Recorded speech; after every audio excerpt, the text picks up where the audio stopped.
Guillermo, buenas noches, bienvenido. ¿Qué tal, Pablo, Marina? ¿Cómo les va? Muy buenas noches. La Armada Argentina aportó entre los caídos en Malvinas a la persona más joven que estaba ocupando un puesto con 16 años en el crucero General Belgrano. Él y un hermano mayor, ambos terminaron falleciendo, hundidos en el crucero. Un riocuartense que actualmente es enfermero del Hospital Regional San Antonio de Padua, estuvo en el teatro de operaciones, en el lugar donde hundieron al crucero General Belgrano. Él era enfermero naval también con 16 años. Estaba en el Bahía Paraíso. Hubo en la guerra dos buques que transformaron, dos rompehielos, el Bahía Paraíso y el Irizar, que ustedes veían ahí, que fueron transformados en buques hospitales. Bueno, en uno de ellos, en el Bahía Paraíso, estaba Jorge Aguilera. Y fue el que vio, porque estaba en la zona del hundimiento del General Belgrano, cuando impactó el misil que terminó hundiendo al crucero. Ellos tenían, por cercanía, que asistir a rescatar a los sobrevivientes, pero hubo una orden militar que, como se ponía en riesgo también el Bahía Paraíso, ya había violado Inglaterra la exclusión de torpedear a un buque argentino que no estaba en el teatro de operaciones marítimas, se temió que también actuasen de igual manera con un buque hospital. Por eso, estando a pocos metros del crucero General Belgrano, no fueron a rescatar a los sobrevivientes. Se alejaron del lugar y volvieron 24 horas después, cuando para muchos de quienes habían sobrevivido al hundimiento fue demasiado tarde. La historia de Jorge Aguilera se termina de escribir cuando a él lo echan de la Armada. ¿Por qué lo echan? Bueno, porque de manera furtiva sacó fotografías tanto del hundimiento del crucero General Belgrano como del rescate de los pocos sobrevivientes que pudieron realizar. Los demás los rescataron muertos. Esa fotografía se la vendió a la revista Gente. Las cambió por un monto de dinero con el que le compró un auto a su papá. Durante varios años, más de 20, no habló sobre lo que pasó en la guerra. Lo entrevistamos días pasados en Telediario Televisión y nos contó la historia. Parte de esa entrevista es la que vamos a ver ahora.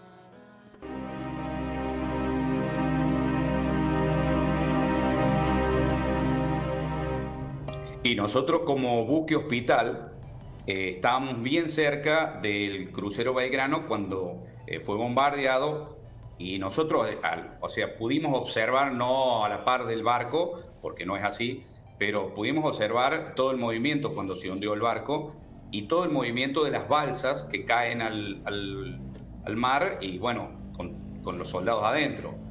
Pero lamentablemente nosotros, sin saber lo que había pasado, porque nos dio mucha bronca en el momento, me acuerdo, el que dieran la orden de que el barco nuestro se retirara de ese sector y dejáramos todas las balsas flotando.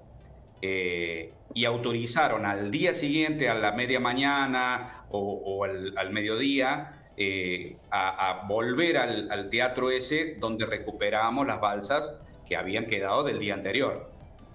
¿Y por qué porque ustedes acudieron al lugar cuando sabían que el crucero empezaba a hundirse?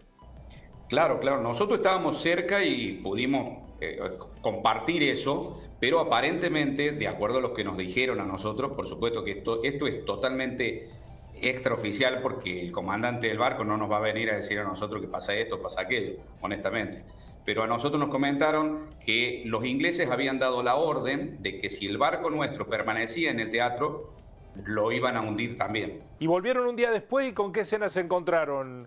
Y al día después, lamentablemente, nos encontramos con la peor de las escenas, porque cada balsa que lográbamos encontrar y que no se había llevado la marea, porque muchas balsas supuestamente se las llevó la marea también, pero las balsas que nosotros encontramos ya estaban con los tripulantes dentro de las balsas congelados. Muertos, congelados, el frío de todo un día, casi toda una noche, a los que se habían salvado los terminó matando. Exactamente. Lo que vos te puedes imaginar de lo que es una estatua de hielo. Realmente así los levantábamos de las balsas.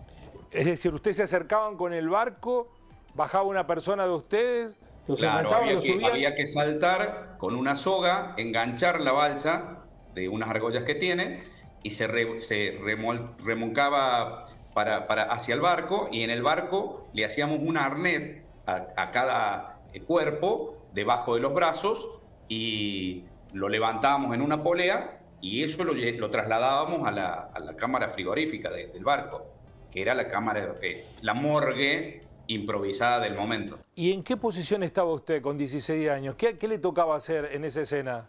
Y a mí me tocaba hacer en ciertos momentos todo. O sea, desde tirarme al agua, levantar los cuerpos, y en otro momento, por ejemplo, estuve en algo que se llama tambucho, donde se comunica la plataforma de arriba con la cámara frigorífica, y era ir pasando los cuerpos entre medio así.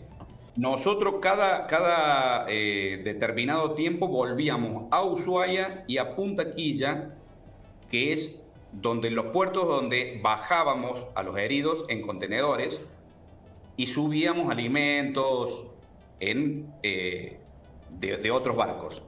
Entonces, una vez en uno de los viajes que hay nomás, pero cerquita del hundimiento, estos suboficiales me llevaron y ahí me presentaron a unos periodistas que, la verdad, para mí hoy es un mundo, pero en ese momento era hasta cómico. Y estos periodistas eran de Revista Gente, me ofrecieron dinero, y ese dinero, la verdad que me servía en ese momento, pensando en que yo lo único que pensaba, siempre lo comento como anécdota importante, mi papá siempre que había querido tener un Chevrolet 400. Imagínate, en el 82, yo podría haber pedido, no sé, el valor de un auto más nuevo, pero no, mi papá quería tener ese auto, y en ese momento yo pedí esa plata, lo que valía ese auto. Y no te sé decir cuánto era, honestamente no te sé decir. ¿Y qué fotos tenía? ¿Cuáles tenía? Mayormente las fotos del hundimiento y del rescate de las balsas. Las fotos que vimos publicadas en Revista Gente del hundimiento. Muchas de las fotos de la Revista Gente, sí. ¿Las sacó usted? Es más, hay hojas de la Revista Gente que tienen mis iniciales puestas por la gente de la Revista Gente, donde dicen fotos entregadas, fotos proporcionadas, no sé cómo dice el periodismo, por el cabo segundo enfermero AJ. Eso permitió a la fuerza detectarlo, y ¿usted cree que le dieron de baja por esa razón? Y yo, en cierto modo, a mí directamente me amenazaron cuando me dieron de baja. Mi comandante en jefe de la escuela de suboficiales, cuando yo bajo del barco, terminamos el trabajo diario, me llevan a la oficina de él, me dejan con él solo, y él en su momento me dijo, apenas entré, ni siquiera mencionó mi nombre, nada. Me dice, si vos me das todas las fotos que tenés, no te vas de baja. Y si vos no me las das, te vas de baja. Y yo, o sea, era tan grande el miedo que le teníamos a nuestros superiores, porque no le teníamos tanto miedo a los ingleses como a los superiores, honestamente. Y este superior estaba muy plantado firme, y yo lo único que atiné es a negar. Yo no tengo fotos, nunca saqué fotos, son mentiras, lo que le hayan dicho no fue mío. Entonces él, me acuerdo que me dijo, entonces vos te querés ir de baja. No, le digo, yo no me quiero ir de baja porque yo no hice nada. Y lo mismo me dieron la baja. ¿Por qué sacó la fotografía? ¿Por qué las hizo de manera furtiva? ¿Una inconsciencia de adolescente? Sí, o sea, era una anécdota. Nunca jamás, honestamente, nunca jamás había sacado foto. Con la edad que tenía, no tenía cámara de foto. Y antes de subir al barco, en Ushuaia, se me dio que compré la máquina. O sea, que uno hasta la subimos escondida, porque no se podía tenerla. No había mucha gente dentro del barco que tenía cámara de fotos. Y honestamente, o sea, a mí, por ejemplo, me revisaban cada vez que subía al helicóptero, que no subiera con cámara de foto ninguno, no era por mí solo, era con ninguno, para que no tuviéramos la cámara. Y bueno, cuando volvía, es más, la foto que tengo me la sacaba alguno de mis compañeros a escondida, porque no podíamos sacar fotos. ¿Y la foto la sacó de manera furtiva? ¿La tuvo que esconder a la cámara? ¿Cómo lo... Siempre. Nosotros teníamos, la gente que ha estado dentro de la Armada sabe que el gabán de la Armada tiene bolsillos abajo y arriba. O sea, tiene 4 bolsillos que 2 se comunican con el interior sin forro, digamos, sin cerrarse. Entonces uno se desprende la parte del pecho y ahí sacaba foto, honestamente. Más de una foto salió como sea, no. Y las otras, bueno, la verdad, que podía sacar bien, no tenía.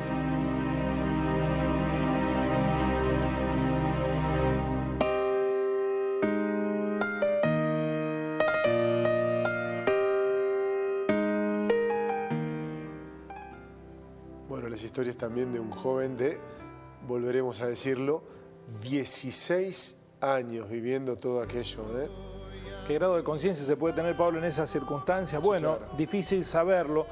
La Armada lo negó a Aguilera durante muchísimo tiempo y esa negación oficial de la Armada, porque era menor y por su conducta, habiendo sacado las fotos, hizo que las agrupaciones de veteranos de guerra no lo reconocieran. De hecho, en Río Cuarto tardó mucho tiempo que se solucionó, o ese tiempo que pasó terminó cuando uno de los soldados heridos, oriundo de General Cabrera, en plena guerra, al que el propio Jorge Aguilera había asistido en el barco en donde llevaban a los heridos más graves, lo reconoció, digamos, se reconocieron mutuamente, porque cuando él le pedía los datos de dónde era, el hijo era de General Cabrera, le anotó, porque no podía hablar, tenía una herida en la cara, yo soy de Río Cuarto, le dijo el enfermero.